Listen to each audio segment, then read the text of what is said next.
Hello and welcome to sorry.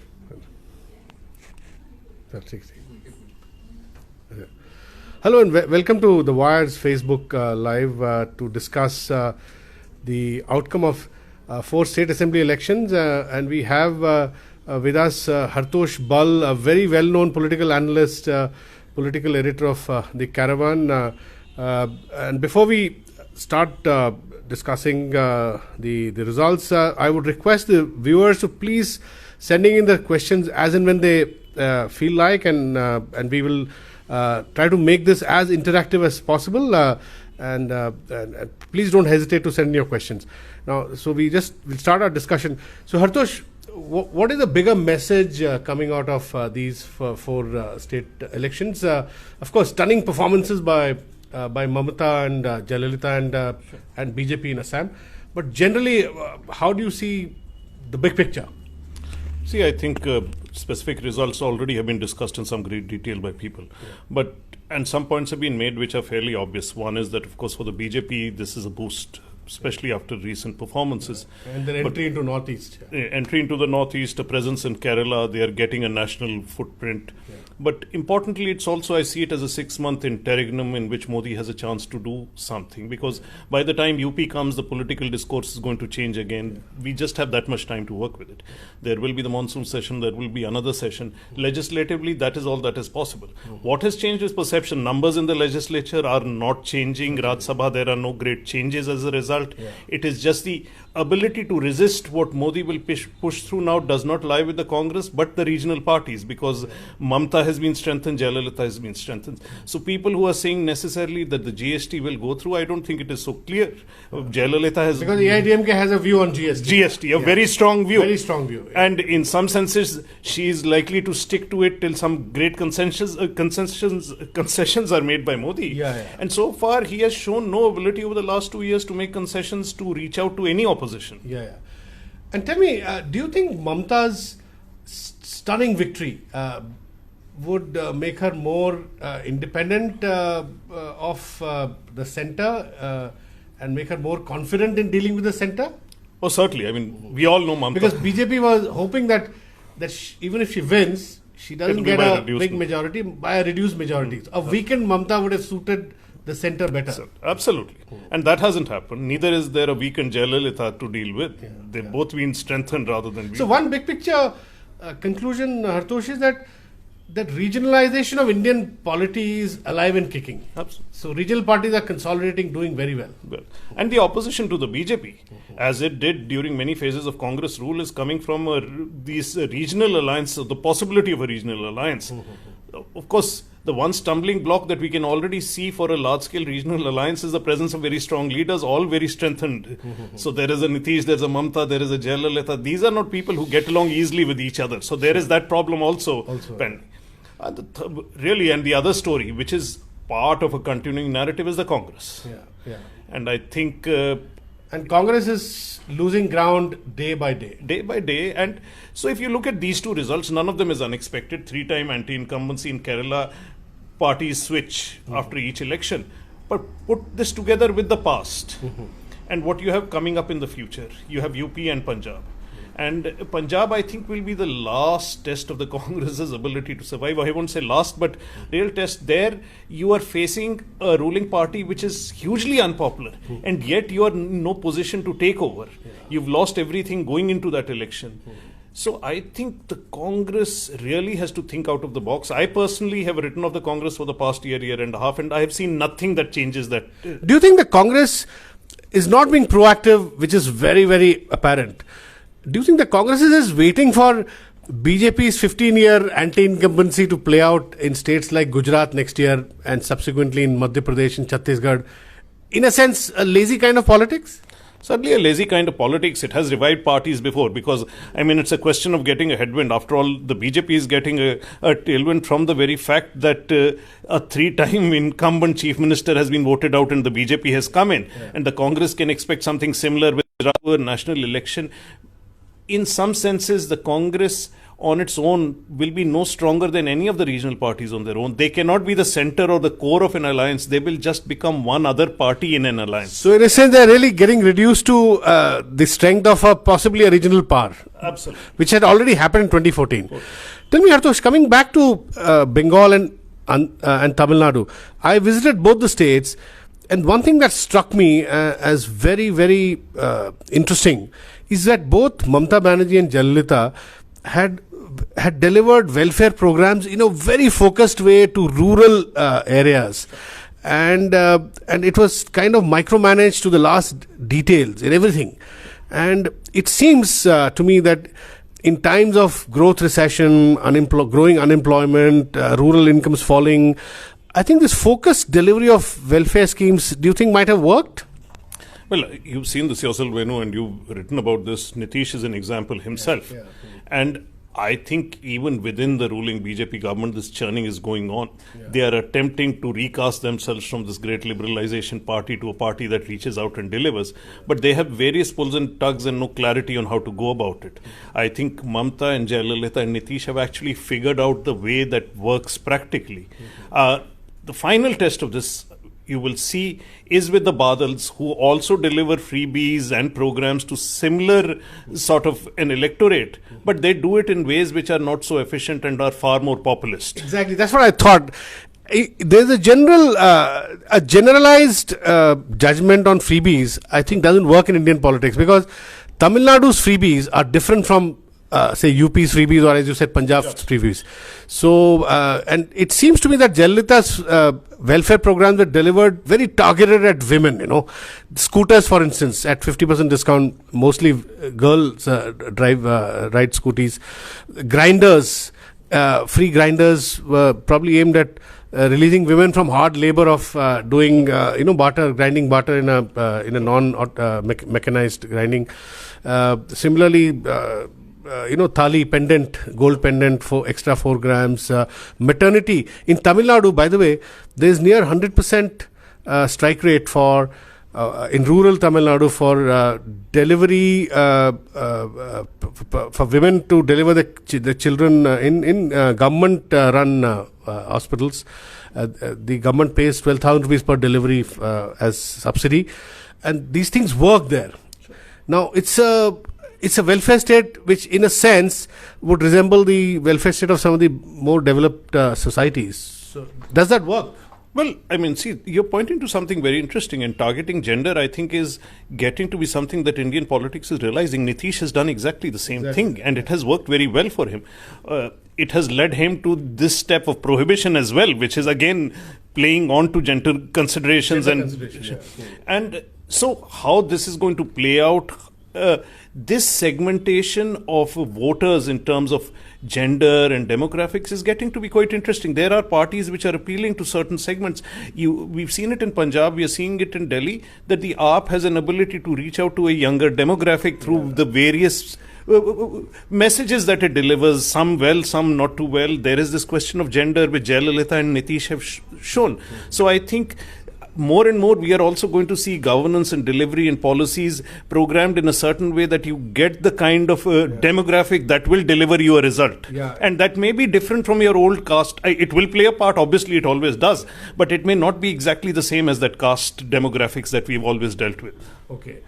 So again, I want to remind our viewers, please, if you have some questions, come in with your questions. We have Hartosh Bal here, political editor of Caravan, a very well-known political analyst to reply to your questions. So this is a question from Harvey Palmer, who asks if you can comment on the BJP's performance in Kerala.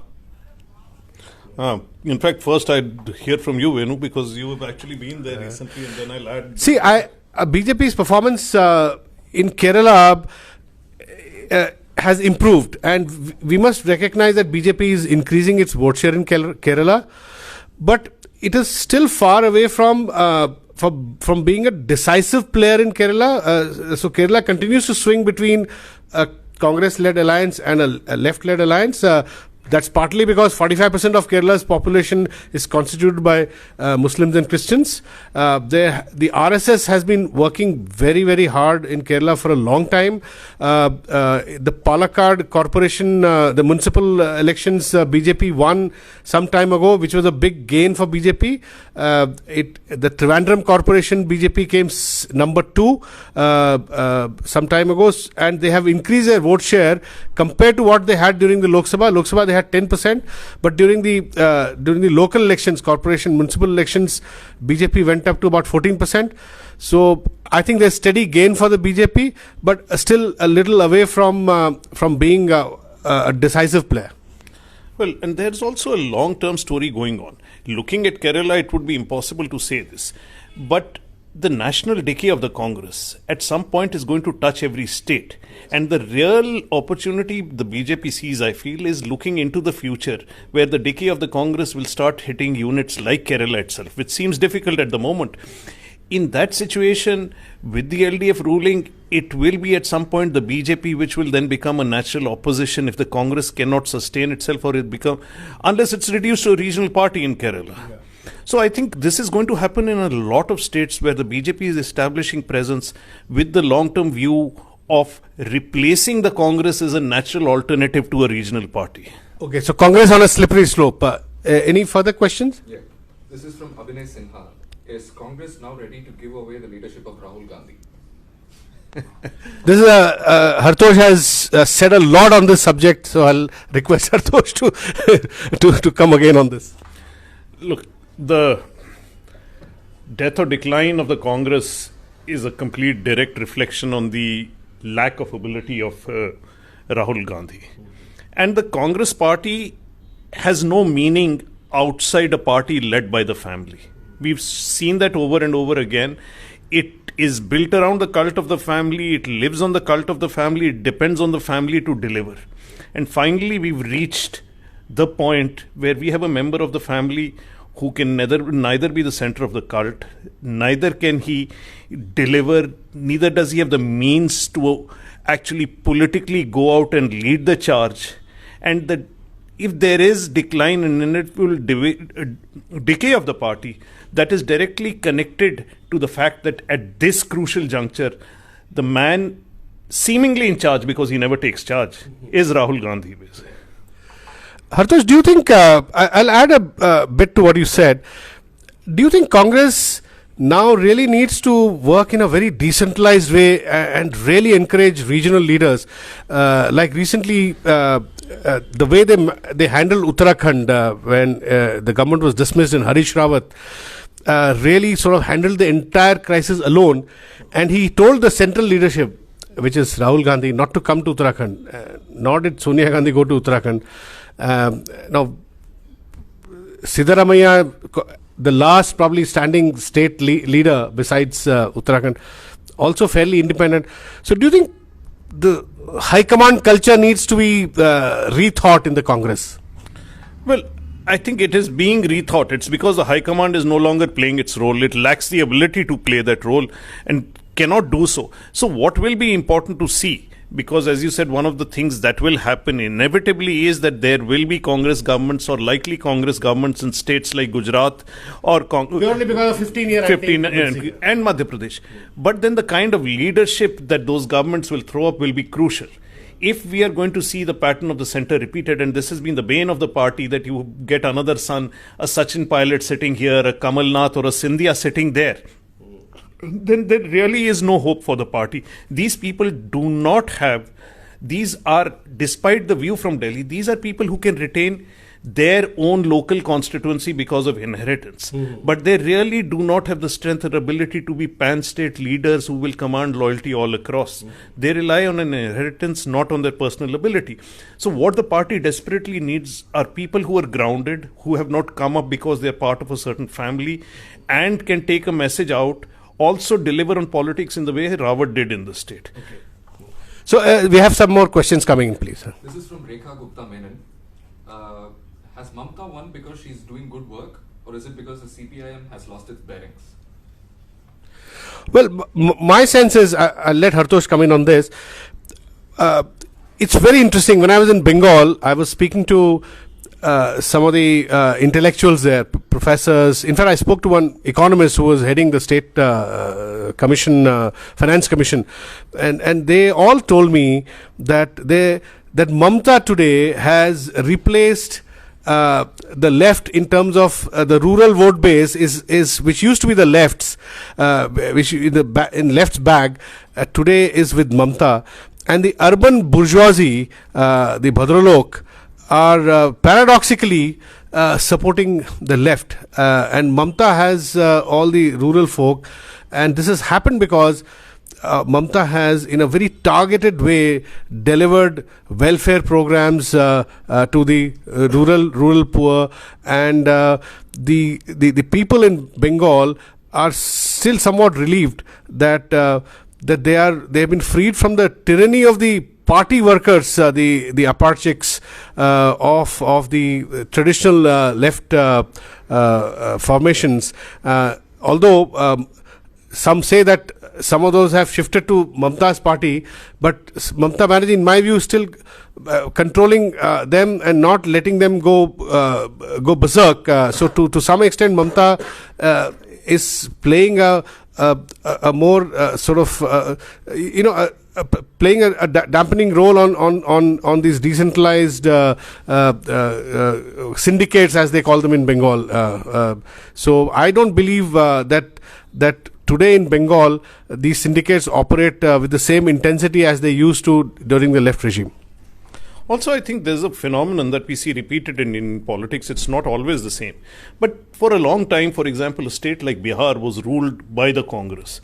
And individually, if you look at those upper caste leaders, they would maybe talk about the people, service to the people, etc. And finally, when they were replaced by Lalu, who was actually a more genuine face of the reality of Bihar, you had the same sort of intelligentsia reaction that, there was a civilization, a culture to the way politics was conducted in Bihar, and look at what has happened now. In some ways, the reality in Bengal is the same. For all the talk of the people, the left was led by people who did not represent the face of Bengal. They were very urban Bhadralok people, the Jyoti Basus or whatever the current leadership reflects of it. Mamta, in that sense, is far more representative of Bengal as it really is. And she's, in the same way that finally a Lalu could bypass the upper caste elite of Bihar, she's able to bypass the urban elite of Calcutta and not give a damn about it, I think. Because this is the reality of the state that we are seeing today. Absolutely. Some more questions, please? Yeah. So, how do the results impact the seat share in Rajya Sabha and thus the legislation in the centre? This is a question from Nishant Shukla. So, if you could repeat the name, it would be great. Yeah, so this is Nishant Shukla's question on how these elections will impact the configuration in Rajya Sabha. I think we discussed some of this, but I think the core of the answer was simply that in real terms, in terms of numbers, nobody's, I think, done the exact calculations. But very little change is likely to happen. Nothing that will impact legislation directly. It is the symbolic change of a weakened Congress. So even if legislation like the GST is being opposed, maybe the greater vehemence in that opposition will come not from the Congress, but will come from people like Jayalalitha. And the government will feel slightly more emboldened. But again, I feel the government cannot pass this legislation through feeling bold. It needs to be able to be pragmatic and reach out to people like Jayalalitha and even a decimated Congress to ensure that this legislation goes through. And this, so far, the BJP has shown no ability to do. So basically what you're saying, that BJP on its own still cannot push through legislations in Rajya Sabha. It will need the support of people like Mamta Banerjee, Jayalalitha, etc. For them to be on board. So to that extent, they'll have to work together with the opposition parties, which are stronger today, regional opposition, not Congress, and Modi really will have to implement in spirit his cooperative federalism slogan, right? Absolutely. Yeah. So another question, please. Yeah. So can you comment on the Assam elections? How is it that regional parties haven't made any mark, and it's still a contest between BJP and Congress, where the latter is on a terminal decline? This is a question from Asim Siddiqui. So Asim Siddiqui, Hartosh, wants to know whether Assam is also becoming BJP versus Congress, or are regional parties strong there, or are they also weakening? So, see, Assam has a peculiar trajectory of almost the one state where there were regional parties who've lost strength. And national parties are making it more of a two-party game. The question is whether the defeat of the Congress now presages decay of the Congress in Assam is something we'll find out, in which case there will be space created for regional parties again. But and what about the original anti-foreigner party, AGP? But the fact is, it is that plank that the BJP has usurped. Exactly, BJP has usurped AGP's plank. Exactly. And try to do it in a way that fits in it with its larger national plank of Hindutva, of this whole game that we've been seeing played out of nationalism, etc. But also that their losses is playing in the running of the party, in the building up of the party in new places, but as well as in running elections in a more overt way. The RSS has never played such an overt role in elections. This was an organization that claims it's a cultural organization, has no role in politics. That fig leaf is gone. There is no question left of that. So, as a follow-up to Siddiqui's question, how much of Assam's results do you think is due to identity politics, and how much of it is due to the desire for more development? How much is anti-incumbency, how much anti-incumbency, how much is it really identity politics? Look, it's always difficult to desegregate these two. But what is happening is, I think it is first an anti-incumbency creates the desire for a change. And then you dovetail other things. Then the people who are looking for change look at the most plausible alternative that is sitting around. And the BJP's grassroots work in terms of identity, in terms of working among, say, in Upper Assam, or setting up its own coalition, also creating a sense of identity around the foreigner issue, made it a natural alternative for the anti-incumbency to be rooted in the BJP. And okay, so anti-incumbency is kind of the base, and some other issues get dovetailed onto that. Long-term work. I mean, you can't have a presence without having worked the way the RSS has worked in Assam over a period. There's another question coming. What do you see as the national impact of BJP's performance in the results announced today? This is a question from Janaina Irani. So Janaina Irani again asking see, the impact on national politics is as follows. The BJP's victory in Assam and its increased vote share in Kerala, perhaps Tamil Nadu, gives them a little boost, and it gives Narendra Modi a reason to say that yes, BJP is recovering after those big losses in Bihar and Delhi. All is not lost, and BJP can claim that they are coming back, and they'll focus more on whatever the pending development agenda. So far in 2 years, they are a bit on the defensive insofar as economic performance is concerned, jobs growth, etc. So now they get some breathing space, but only some, as Hartosh said. Wait for UP elections coming February. We don't have very many months left. I think there is another message. Unfortunately, the BJP will take away, and you will see more of that. The whole quest of creating emotions around the use of what the BJP thinks is nationalism, of Bharat Mata ki Jai, of intolerance of campus. Whether they see the Assam victory as an endorsement of some of their politics. As a natural endorsement, and they will see that maybe this is one way that the RSS or the other agenda is strengthened and built up electorally in various parts of the country. I think it will be a misreading, but I am pretty sure this misreading will prevail within the BJP. Yeah, we saw a bit of that just now when the Minister Piyush Goyal said that the Assam victory and BJP's increased vote share in Kerala, etc., signifies that all the campaign against BJP around intolerance, around various other issues were being sort of driven by just a few left, liberal or Congress groups, and not necessarily relevant at the national level. Anyway, we have another question coming up. We have actually lots. So what do these elections say about what might happen in UP? This is a question from Sabahat Ashraf. Okay. My sense is that in UP, there was a survey done recently by ABP Nielsen for UP Assembly, and it found that Mayawati was the leading party, a little short of majority, and that itself tells the story. And Samajwadi Party was also doing well, and BJP had somewhat slipped in UP compared to their vote share and performance in the 2014 Lok Sabha elections. In my view, that's largely because of rural distress.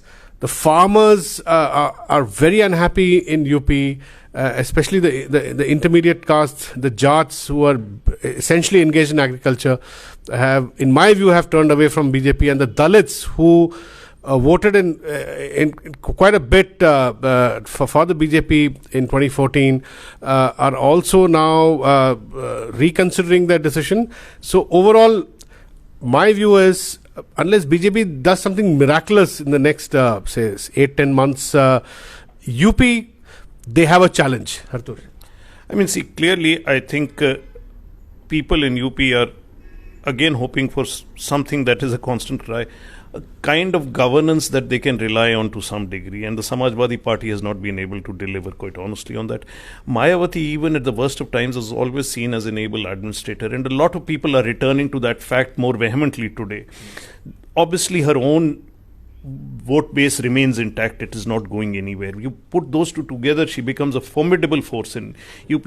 I think the BJP is confused. It doesn't have a clear strategy to counter it. It doesn't have a local leader of import. And if it believes, and this will be a real test, that the kind of language of nationalism and polarization that they used in BJP in UP before is going to work again, I doubt it. But it would be good to see it being tested out in Uttar Pradesh, because you have a real challenger for the votes against the government in a person who's seen as an able administrator and has a vote base. And if the BJP wants to try out its policy of cultural nationalism as a vote getter, let them test it, because I think it needs to fail in a direct confrontation once for the party to realize they're going the wrong way with this. Okay. Yeah. So what are the repercussions of these results on the 2019 Lok Sabha elections? This is a question from Rahul Chaudhary. Well, I would say 2019 is a bit far away. Before that, we will see UP. UP for me will be a bellwether election, truly, because UP impacts the northern belt. And after that, I would also see Gujarat, because don't forget, Gujarat is a place where BJP is the strongest. The RSS cadres are the strongest. And some months ago, the BJP lost the local elections, and they lost, in fact, 80% of all the Zilla Panchayats. So rural Gujarat, BJP is very shaky. Now, what signal a possible bad performance in Gujarat would send to the 2019 general elections, one doesn't know, but I'll want Hartosh to come in on this. See, again, as you said, I think it's very difficult to look ahead to the Lok Sabha elections. It's a lot of things that are going to happen. Momentum is going to change again. UP will be crucial, because I think the presence of another strong regional player will clearly shift the center of gravity away from sort of this need to look at national formations as sort of decisive in Indian politics.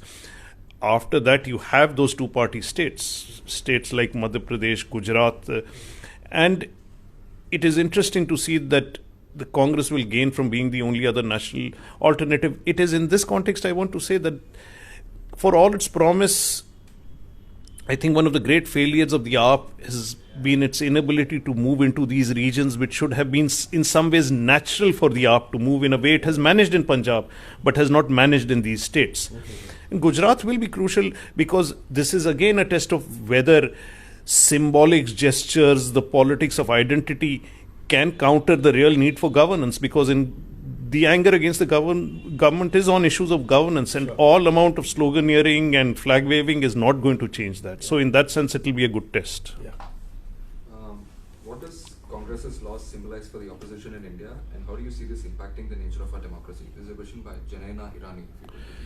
So Janaina Irani, I would say that broadly, Congress and BJP together, have never crossed 50% vote share in any of the recent Lok Sabha elections. Last 20-25 years, you can see after we came into coalition politics.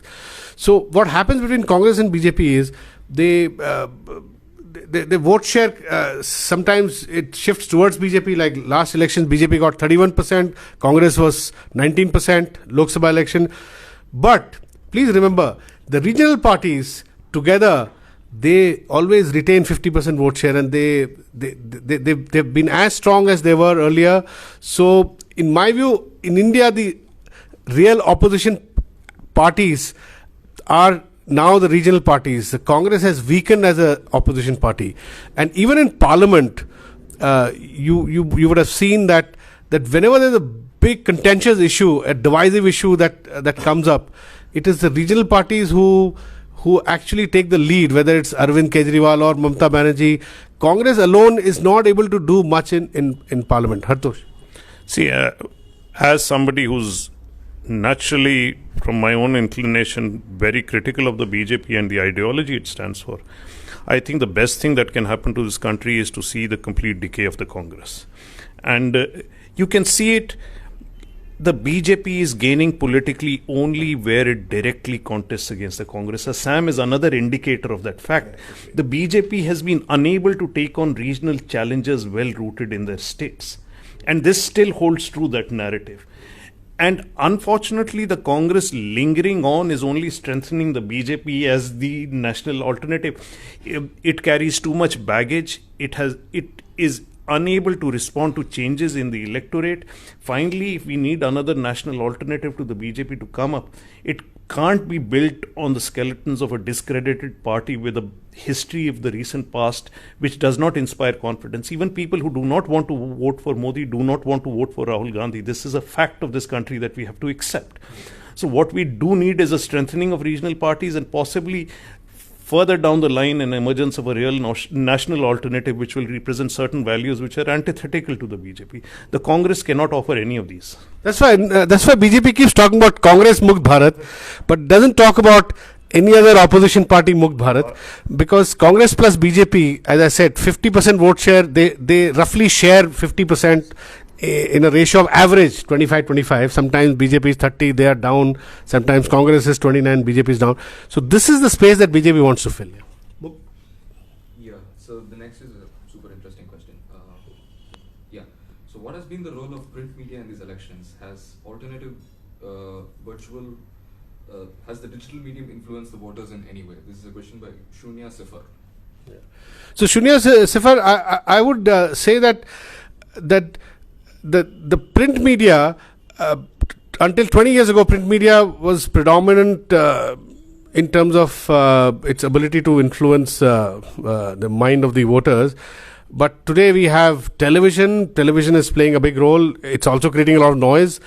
And more than that, multimedia, digital media is also, and social media have kind of burst onto the scene, and in my view also playing a fairly big role, which this government admits. Now even the opposition parties are they look at the digital media with a lot of seriousness.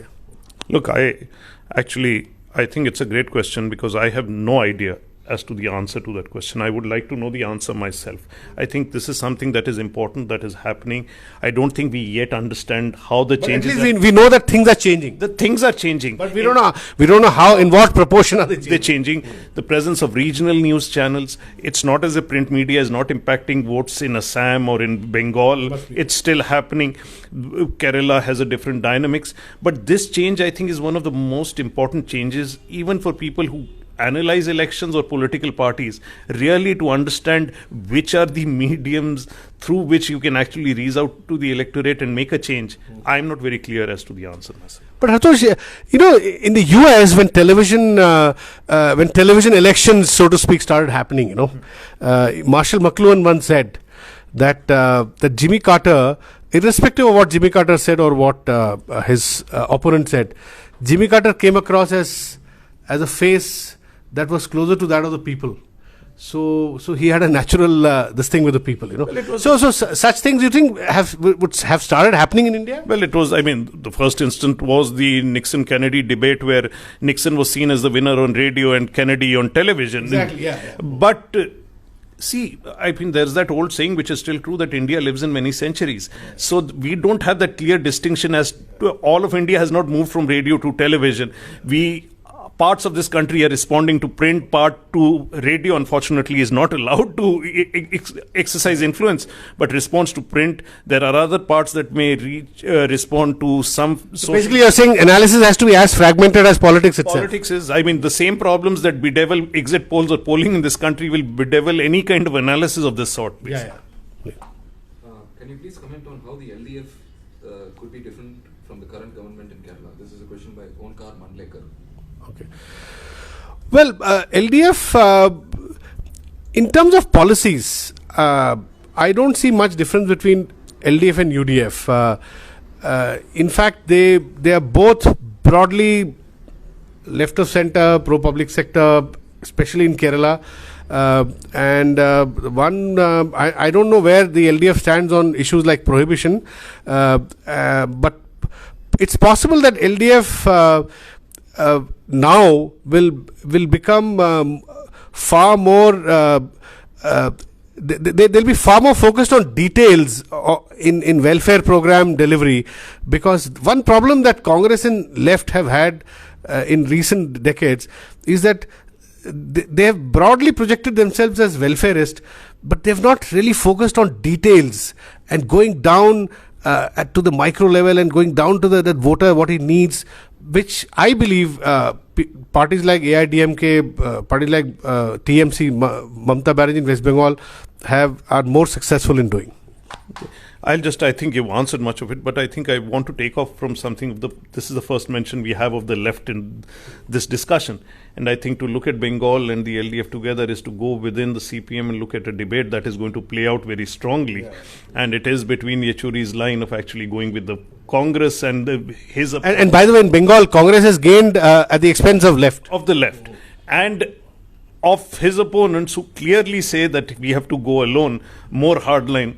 And I think that Yechuri will face considerable degree of internal opposition. So there is something very interesting which is going to happen within the CPM. Kerala versus West Bengal debate. West Bengal. Or the old debate of where we stand with respect to the Congress. I mean, Yechuri himself had espoused a line that you should be clear about in which circumstances you go with the Congress, that this election is going to strengthen people who are against Yechuri. I think the knives will be out for Yechuri. Yeah, interesting. Okay. You spoke about the Congress's decay. Where do you see the left going from here? This is a question by Sahib, if you could. My sense is that the left has to really reinvent itself. This is interesting. Some years ago, I asked Amit Mitra, when he was still Secretary General of FICCI, he was heading an industry association, to write an article for me. I was at that time op-ed editor at the Economic Times, and he wrote a piece saying that the left, he was now talking about the left in West Bengal, left was still ruling there, and he said left needs to social democratize, like social democratization of many communist parties in Europe in the 50s, 40s and 50s. He was talking about Germany essentially. So I still feel, I still hold on to that argument. And in my view, Amit Mitra later joined politics, and as part of Mamata's cabinet and as finance minister, he's, I think, trying to do that. Well, unfortunately, I agree with you entirely that the left's problem is that there is an electoral space for a social democratic force, but its cadres wanted to remain Marxist. I don't think there is any space for long-term future of a Marxist party in Indian politics. Unfortunately, the result of this election will be read within the left as exactly going against the move towards a social democrat alternative, which was tried in Bengal. It will be read... The victory in Kerala and the defeat in Bengal. It will be read as a victory for hardline arguments. And in the long term, this is going to be disastrous for the left. Okay. So the Congress has the highest vote share in Assam with 31.1%, but 26 seats. While the BJP has 29.7% of the votes, but has 56 seats. Why do you think this is the case in terms of BJP's strategy for the Assam elections? This is a question by Rahul Chaudhary. So, Hartosh, will you take this? Well, I don't know the current vote shares. This is, I think, at some early stage of the election because the final results are. Do we have the final vote percentages or shares? Because I would like to comment on those and not based on this question. Can we just check and come back to that and take another question? Yeah. You can actually continue. Wait over. Okay, so but I would say that a lot of times the vote share and its conversion to seats can be very lopsided. For instance, DMK in I think 2006 had I was looking at the numbers DMK in 2011 when Jayalalitha won a big victory had 23% vote share and some 26 seats. So 1% vote share converted to barely a little more than a seat. And this is what happened with Congress in 2014. At 19 or 20% vote share, they just had 44 seats. So I think this science has yet to be cracked. This vote share and how it converts into seats. If I may interrupt, Yeah. these are the correct numbers as of now. As of now. Yeah. Okay. So can we just repeat the numbers? Can you repeat the number there? Yeah. So Congress vote share 31.1%. In Assam? Assam, yes. And they have 26 seats. They're leading in 26 seats. Okay. Yeah, and the BJP has 29.7% and they're leading in 56. 31% vote share. Yeah, Congress. Congress. This is the election commission result. Yes. I mean, the leads on television are far higher. So, see, vote percentage takes time to settle down. We'll get some kind of a real analysis possible when it's settled down. Election commission numbers are arriving. I'm not sure whether I could say anything at this point of time that till. So anyway, so it's. I think we'll look at the numbers more closely a little later. But tell me, Hartosh, now coming back to the BJP. Sorry, there's another question coming up. Yeah. This is from Sahit. How do you see the opposition's role changing in the Rajya Sabha? Well, Rajya Sabha, as I see it, the non-BJP parties are not necessarily diminished in Rajya Sabha. Now, BJP may get some advantage because of its because of higher number of seats in Assam, but broadly, I don't know how the Rajya Sabha composition changes over the next, say, maybe 1 year. Hartosh, you have something to add to that? Well, as I said, I think we've discussed this, that what will change is, I think, the role of the regional parties in actually mounting challenges in the Rajya Sabha will be far more overt, far stronger. I think that. And BJP will really have to work much more closely with the non-Congress opposition if they want to push their agenda of governance in all seriousness. So that seems to me to be the way things will pan out. Any more questions? Yeah. This is from Onkar. Can you speak a bit more about the left as a force nationally in the future? Will they need a more universal, coherent message? Yeah, as I said, the left, in the past, the left has made the right kind of noises on social issues, on many economic issues.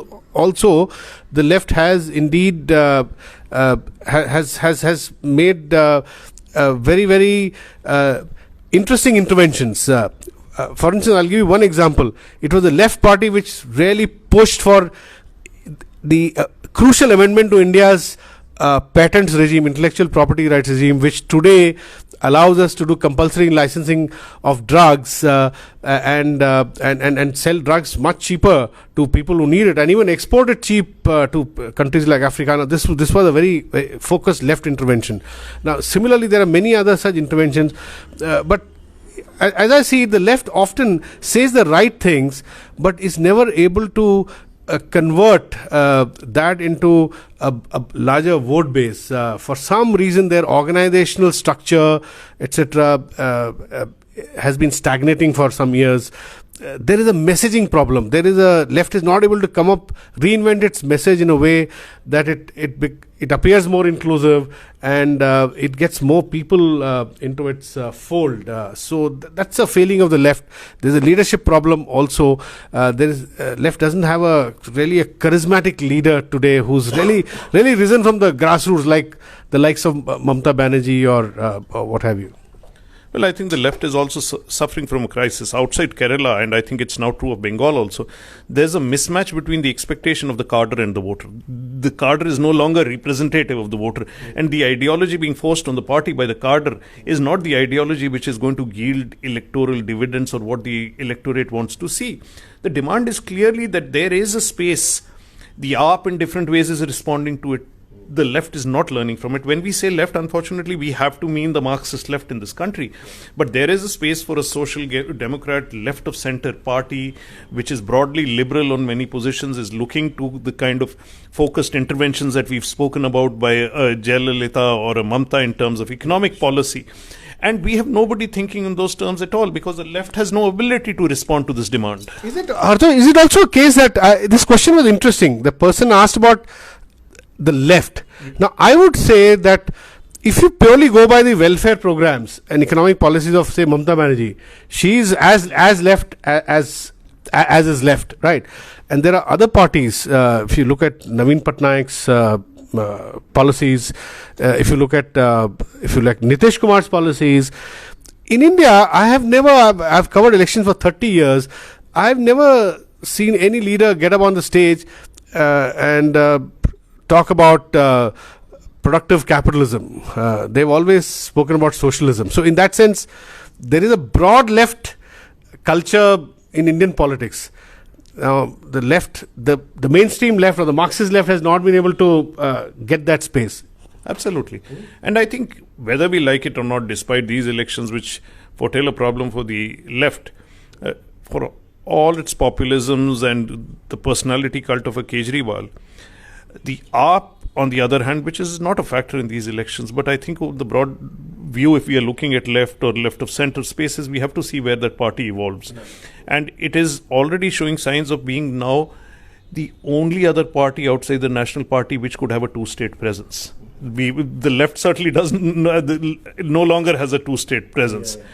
That itself is the start of something new in Indian politics, and it is, most of its policies in terms of Delhi are directed in that space, So what I'm saying is the electorate responds, but we need the right kind of people, the right kind of response from the left. When I say the left, I don't mean the organized left parties, but the view of the left. Will Congress Mukt Bharat become a reality? Well, my sense is that that Congress Mukt Bharat will not become a reality because Congress, all said and done, it has a certain rootedness in India and Indian society. The Congress cadres are an amorphous lot. They are there, here, there. You can't see them. Not in very sort of organized cadres. So Congress has shown from time to time the ability of, after being sort of near demolished state, they've risen in the past, as it were, from ashes, and shown the ability to stand and face after facing considerable adversity. I don't know whether it will happen this time or not, because this time there is a leadership crisis.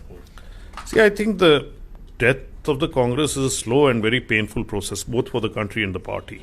And it's not going to die anytime soon. As you said, there will be electoral victories in Gujarat and Madhya Pradesh, or probable victories in at least one of these states.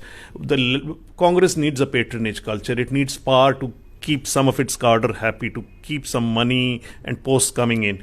So that will keep the Congress going a little further till the next round. But each round of attempted resurgence of the Congress weakens it in comparison to the past. If you have checked the Congress over any period of 10 or 20 years, its spread is declining, its ability to be resurgent is declining in comparison to the past.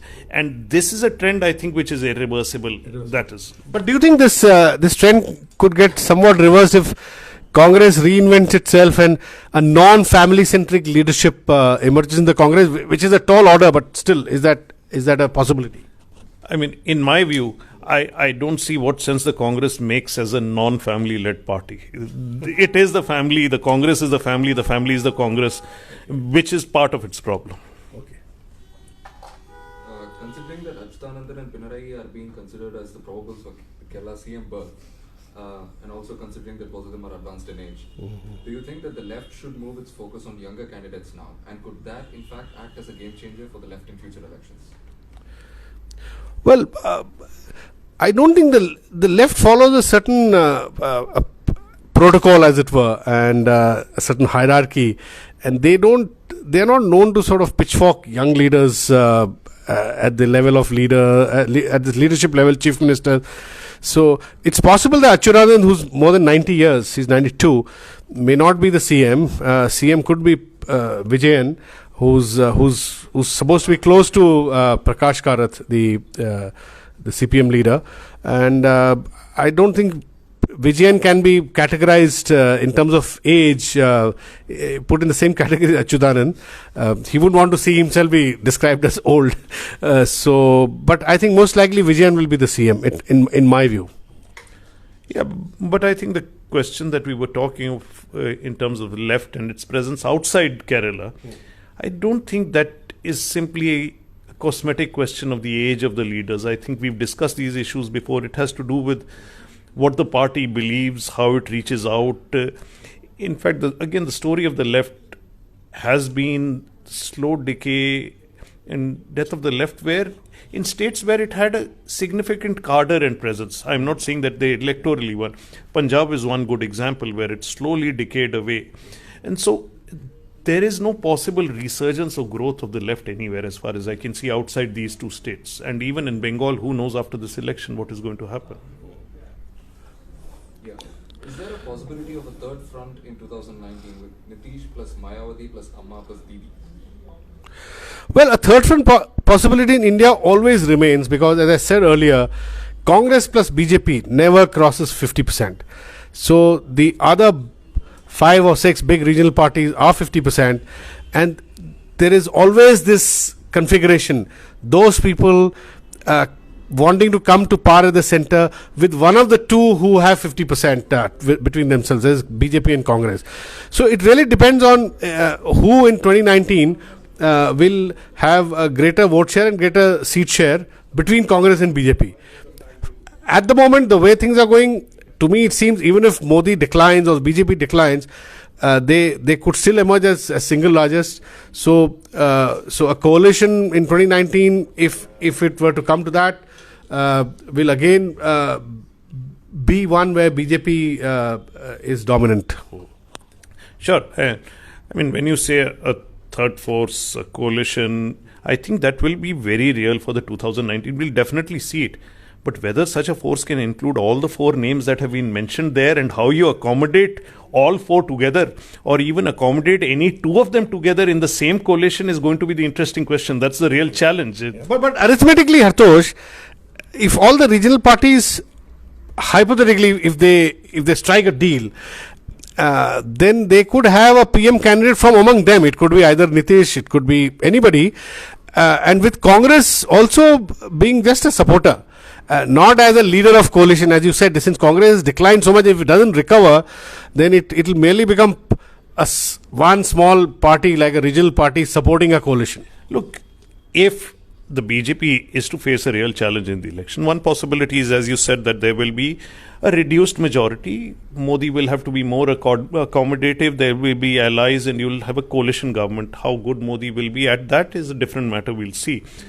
But if there is to be a real challenge to that, that challenge can only be mounted by a third force led by a candidate or possible candidates who are not from the Congress. Yeah. A Rahul Gandhi-led coalition or projecting Rahul Gandhi as an alternative to Modi is not going to work. Not going to work, yeah. Okay. So, will we see a Congress in the future not led by the Gandhis? Well, Hartosh believes that Gandhis are Congress and Congress are Gandhis. There can't be a situation where the Gandhis are not playing a pivotal role, and there is indeed a truly decentralized decision-making structure that Congress puts in place. My sense is that if you compare Congress of Indira Gandhi's times and now, already a lot of decentralization has happened. And Hartosh, here I would like to say that Sonia Gandhi is not half as confident as Indira Gandhi as a centralized leader who's confident that she could control all the chief ministers, all the regional Congress leaders, and who lived in fear of Indira Gandhi. That fear is gone. I think today we have a situation, Hartosh, that the Gandhis are as much dependent on, say 12 or 15 Congress leaders who are strong in various regions as they are dependent on the Gandhis. So it's a kind of more symbiotic than it used to be under Indira Gandhi. What do you say? So see, my counter to that, or what I would argue, is very simple, that you need for decentralized leaders who have the ability to take the decentralization forward. If you start looking at the Congress today, the last leaders who came up from the grassroots, who were not imposed top down because they were somebody's sons. YSR Reddy? The last 2-3 leaders I'm going to name. YSR Reddy, Digvijay Singh, Gehlot. They all go back to the Rajiv Gandhi and pre-Rajiv Gandhi era. From 85 onwards, we are speaking of 30 years. The party has not produced a single grassroots leader who has risen. Under Sonia Gandhi's leadership, you have had not a single person rise up. You have these managers who amount to nothing in politics, the Jairam Rameshes, or you have these sons of somebody or the other who are all the talk of the Jyotiradityas, Sachins, ignores their reality in their own states. So where is the leadership that will take this decentralization forward? You have not prepared it. You have not allowed it to rise. The insecurity of Sonia has been more damaging than the hard hand of Indira Gandhi in terms of this decentralization, is all I'm saying. So this symbiotic relationship is with people who themselves have no ability to deliver electorally. Yeah, now that you're saying this, I didn't think about it in this way. Last 25 years, I don't think any strong regional leader, young leader has come up. Probably you had one called Hemant Biswa, who's now joined the BJP. so is it because... but I'll contest one part of what you said. I broadly agree with, overall agree with what you said, but is it because the Gandhi's insecurity that these regional leaders are not coming up, or is it because the other senior leaders around Gandhi who are also equally insecure and not letting regional leaders come up? Well, it's both. See, for all his problems, Rajiv Gandhi made a mess of many things. And the current situation is largely a product of his governance messes and choices he made. But he still had, as we mentioned, a YSR, Digvijay, he could go outside his immediate coterie, and immediate coterie existed around Indira Gandhi as well. Yeah. But Sonia has no ability. She sees the world through the lenses of an Ahmed Patel or the equivalents of the Ahmed Patels. These people survive again in the party on their proximity to the Gandhis. So that symbiotic relationship with his power brokers and the family, there is nobody who can actually on the ground do anything. Yes. Okay. Any question? Yeah. Can you talk about the mechanics of the elections? For example, the BJP had a lot of young expats and consultants in the national elections. Did they have them this time? And did other parties move that way? Well, from what I've seen in several elections in the last, say, 10 years, I think BJP seems to have a far better election machinery, as it were, in place. And I find that Congress is much more random, and they don't go into any election in a very sure-footed way. That's what I've seen so far, and I think BJP. I think BJP is far better at organizing cadres, organizing elections, organizing meetings, etc. See, also this is, success and failure can change our perceptions a great deal. After Delhi and Bihar, it looked like the BJP couldn't run an election straight. Yeah. And I again say that I think we have to keep in mind that the BJP as an electoral force is very effective against the Congress, as in Assam. It somehow can't get its act together when it's facing a strong regional challenger. Yeah. The second is, of course, that even their RSS cadres fail when they face a big regional challenger. And the regional challengers don't have the same fear of the RSS or apprehension in the way the Congress has. Those guys are rooted there. They know that they can take these people on. The Congress has created a fear of the RSS, which is partly real but partly imaginary in their minds as an organization. And also, more than the impact on the NRI, in this election, I think it's clear that, as we've already spoken, that the RSS role is becoming more and more central to how BJP conducts elections. And I think this will remain true over the next 2-3 years. You're never going to see a Bihar model where Amit Shah thought he would walk in, throw aside the RSS and decide this is how the campaign will be run. That period is over. So the control of the Amit Shah-Modi duo, it's no longer an Amit Shah-Modi. That's the way I would see it. It's in this context, it's interesting because it didn't impact on these elections. And I think too much is being made of the man. But to see Prashant Kishore's fate in 3 different formations, in the BJP, with Nitish and the Congress, tells something about what is happening within these. He walked into the BJP. He was expected to deliver. His role was defined. He was kept within those constraints. He did that work. He delivered something or the other. I don't think he settled the election either for Nitish or Modi, but he provided a certain efficiency. He came to Nitish, he provided a certain efficiency. He gets into the Congress and he's caught up in the mess of the Congress. This party, which is dying and decaying and needs help, is placing more constraints in his functioning than the BJP did, which itself tells its own tale in some way. That's interesting. Yeah. So this will be the last question. After the Bihar elections, the role of the outside strategist, Prashant Kishore, was seen as being pivotal. Do you think the role of such a person is overhyped, or are they important?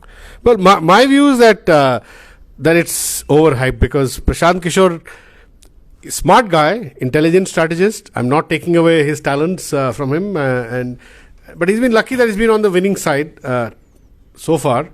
But turning Congress around, a party like that, with all its complexities, with all its permanent conspiracies, one doesn't know how he'll fare. Anyway, good luck to Prashant Kishore. I agree with you. I think that's too much hype.